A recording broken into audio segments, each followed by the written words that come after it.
Hello everyone, welcome back to my channel. This side Pooja and I'm a third year student of Government College of Nursing Almora. So basically मैंने बोला था कि हम कुछ questions लेके आएंगे जिससे आपके बहुत सारे डाउट क्लियर हो जाएंगे। अब जैसे कि सिर्फ आपके पास 6 दिन बचे हैं क्योंकि 1 और 2 को एग्ज़ाम है बीएससी नर्सिंग का, तो आपके पास 6 दिन बचे हैं अप्रॉक्स। हम उस चीज़ को लेके चलते हैं। तो आपकी स्ट्रैटेजी क्या होगी कि आप इन 6 दिन में इस एग्ज़ाम को क्लियर कर सको। ठीक है, तो क्वेश्चंस तो बहुत सारे थे, तो पहले हम स्ट्रैटेजी के बारे में डिस्कस कर लेते हैं। जैसे कि पहला है कि अभी देखो, जिसने बहुत स्टार्टिंग से मैंने बोला था कि फॉर्म लेट आएंगे तो आपको अच्छे से प्रिपेयर करना है। तो जिसने नोट्स बनाए हैं, जिसने फिजिक्स केमिस्ट्री को अच्छे से कहीं से लेक्चर देख के सॉल्व किया है, तो वो तो अपने नोट्स को रिवाइज़ करेगा। ठीक है, तो आपको अपने नोट्स रिवाइज़ कर लेना है। दूसरी चीज़, जिसने नोट्स नहीं बनाए हैं या फिर जिसके पास मुझे ऐसे मैसेजेस आ रहे थे कि मैम अभी हो सकता है, जिसने कुछ भी प्रिपेयर नहीं किया तो क्या वो अभी क्लियर कर सकता है, ऐसा नहीं है कि वो नहीं कर सकता, क्योंकि हमें नहीं पता उसके पास कितना बेसिक क्लियर है, उसको कितनी नॉलेज है। मे बी उसको बहुत नॉलेज हो तो वो अभी से कर सकता है। तो उसको अभी क्या करना है, आपको क्या करना है, अगर इतना टाइम है कि आप इंपॉर्टेंट पॉइंट्स आपने एनसीईआरटी के, बायो के या फिर कोई भी ऐसे नोट्स हैं जिसको आपने हाईलाइट किया है, तो आप अभी उनको चेक कर लो। दूसरी चीज़, मैंने अपने चैनल पे प्रोवाइड करवाया है सर के थ्रू कि पीवाईक्यू कैसे सॉल्व करने। तो उसमें 2 इयर्स के पीवाईक्यू सॉल्व है, 2024, 23 एंड 2022। तो ऐसा हो सकता है, ऐसा तो कंफर्म नहीं है कि पीवाईक्यू से ही जो क्वेश्चंस उसमें थे वही सेम टू सेम आ जाएं। ऐसा तो कभी नहीं होता, बोर्ड के एग्जाम में भी ऐसे मैचिंग नहीं होता। बट स्टिल अभी उनके पास ज़्यादा टाइम था नहीं एग्जाम बनाने का, जितना मेरा दिमाग बोलता है। तो ऐसा हो सकता है वो कुछ क्वेश्चंस पीवाईक्यू से ले रहे हैं। तो बेस्ट है कि आप 5 या मैक्स टू मैक्स 5 या फिर 10 तो बहुत ज़्यादा हो गया, तो 5 ईयर के तो आप पीवाईक्यू सॉल्व कर ही लो। बाकी अगर किसी को पीवाईक्यू चाहिए तो आप मुझे टेलीग्राम ग्रुप पे ज्वाइन कर सकते हो। वहाँ पे आपको पीवाईक्यू की पीडीएफ आपको मिल जाएगी। ठीक है, क्योंकि मुझसे बोल रहे थे मुझे पीडीएफ प्रोवाइड करवाओ, तो मेरे को नहीं पता चला था कि मैं कैसे प्रोवाइड कर सकती हूँ। तो टेलीग्राम ग्रुप पे जाके आप वहाँ पे, मैं आपको लिंक दे दूँगी, वहाँ पे जाके आपको पीवाईक्यूज़ मिल जाएंगे। ठीक है, और बाकी सॉल्व तो कराए हुए हैं विद एक्सप्लेनेशंस, उस टॉपिक को एक्सप्लेन किया गया, तो आप वहाँ पे जाके भी चेक कर सकते हो। तो स्ट्रैटेजी यही है कि आपने नोट्स बनाए तो उनको अच्छे से रिविजन कर लो। दूसरी चीज़, पीवाईक्यू देख लो। ठीक है, तीसरी चीज़ की जो भी आपको ऐसा लगता है टॉपिक आ सकता है, या फिर आप ऐसा कर सकते हो, कोई टॉपिक तो नहीं, जैसे कोई चैप्टर है लिविंग वर्ल्ड है, ठीक है, या फिर रिप्रोडक्शन है बायो का, या फिजिक्स का इलेक्ट्रोस्टैटिक है, या फिर कोई भी रिएक्शंस हैं, ठीक है, इनऑर्गेनिक केमिस्ट्री है, तो उसमें आप क्या कर सकते हो, चैट जीपीटी पे जा सकते हो।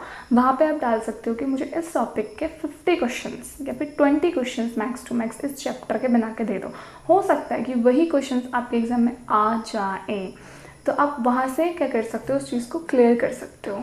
ठीक है, तो यही हमारी स्ट्रेटजी है। क्योंकि जितना मेरे को था, मैंने ऐसे कुछ प्रिपरेशन नहीं की थी, बट हाँ एनसीईआरटी मैंने ज़रूर पढ़ी थी, क्योंकि एनसीईआरटी जो नीट की प्रिपरेशन कर रहा है उसके लिए बेस्ट है। तो वो उसने पढ़ी होगी या फिर कोई पढ़ रहा है, क्योंकि हमारे कॉलेज में भी बच्चे ऐसे आते हैं कि वो अभी तो एग्ज़ाम को इसको क्लियर कर लेते हैं, उसके बाद उन्हें नीट की प्रिपरेशन भी वो कर रहे होते हैं, तो वो नीट भी करते हैं आगे जाके। ठीक है, तो ये हमारी स्ट्रैटेजी होगी। हमें अपने नोट्स जो भी हाईलाइटेड उन्हें देखना है, हमें पीवाईक्यू करना है, क्योंकि इन 6 दिनों में आप कोई भी चैप्टर, सपोज आपका कोई चैप्टर छूटा है, तो आप एक चैप्टर को लेकर बैठोगे तो 2 दिन में तो वो चैप्टर नहीं हो सकता, और हमें नहीं पता कि उससे इंपॉर्टेंट क्या है। ठीक है, तो आप अभी पीवाईक्यूज पे ध्यान दो, शॉर्ट नोट्स पे ध्यान दो, बाकी चैट से क्वेश्चंस निकाल लो। ठीक है, उस चीज़ को समझो और वहाँ से आप अपनी स्ट्रैटेजी को अच्छे से कर सकते हो। दूसरी चीज़, दूसरा क्वेश्चन हमारा ये है कि हम एग्ज़ाम में क्या क्या लेके जा सकते हैं। ठीक है, ऐसा कुछ नहीं है कि आपको स्लीपर्स पहन के जानी है, आपको ईयररिंग्स पहन के नहीं जाने हैं, ऐसा कुछ नहीं होता। एग्ज़ाम सेंटर्स में it's not kind of NEET exam. तो नीट में होता है ना, स्लीपर्स अलाउड हैं, इयररिंग्स अलाउड नहीं है, तो ऐसा कुछ नहीं है। जब मैं गई थी तो शूज़ पहन के ही गई थी नॉर्मली, तो आप कुछ भी पहन के जा सकते हो। दूसरी चीज़, आपको पेन लेके जाना है, ब्लू या ब्लैक दोनों ही रख लेना। वैसे blue max to max dot use होगा, जेल बिल्कुल भी यूज़ नहीं होता। डॉट पेन लेके जाना है, और वहाँ पे OMR शीट होती है, तो अच्छे से जिसने 12th पास कर लिया है तो सबने ही बोर्ड दे दिए होंगे। ठीक है, जिनने बोर्ड नहीं दिए कोविड में, तो उनको पता होना चाहिए कि OMR कैसे फिल करना है। ठीक है, जब तक वो लोग इंस्ट्रक्शंस नहीं देता आपको स्टार्ट नहीं करना होता। दूसरी चीज़, आपको जो वो सर्कल्स होते हैं उनको अच्छे से फिल करना होता है। तो ये OMR वाली है, ये कंप्यूटर बेस्ड एग्ज़ाम नहीं है, तो आपको टेंशन लेने की ज़रूरत नहीं है। वैसे आजकल सबको ही आता है कंप्यूटर चलाना, ऐसा कुछ नहीं है, लेकिन कंप्यूटर बेस्ड नहीं है तो ईजी है कॉपी वाला। तो कोई भी मिस्टेक मत करना भरते समय, थोड़ा दिक्कत हो जाती है उसमें।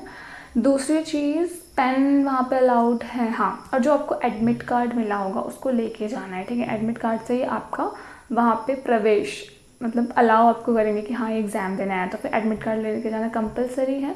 दूसरा शहर में भी आपको पासपोर्ट साइज़ फ़ोटो भी लेके जानी पड़ सकती है, पासपोर्ट साइज़ और आधार कार्ड।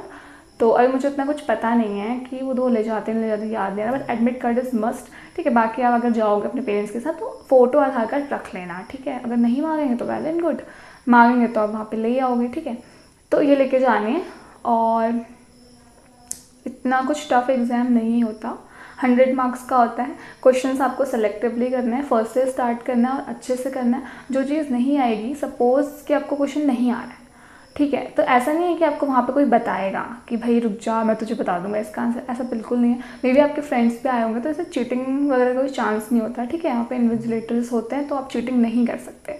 दूसरी चीज़, तो अगर आपको क्वेश्चन सपोज नहीं आ रहा है कि आपको कोई बता भी नहीं सकता, हो सकता है कि आप उस चीज़ को स्किप कर सकते हो कि यार ये नहीं आ रहा तो मैं चलो इसको छोड़ देता हूँ, मैं 6th क्वेश्चन करती हूँ, 5th मुझे नहीं आया, आप करते गए। लेकिन ये चीज़ भी अच्छी है कि आप उसको छोड़ो, बाद में शायद आप सोचोगे तो आपको तब तक दूसरे क्वेश्चन करने तक वो माइंड में स्टक हो जाए और वो आपको आ जाए।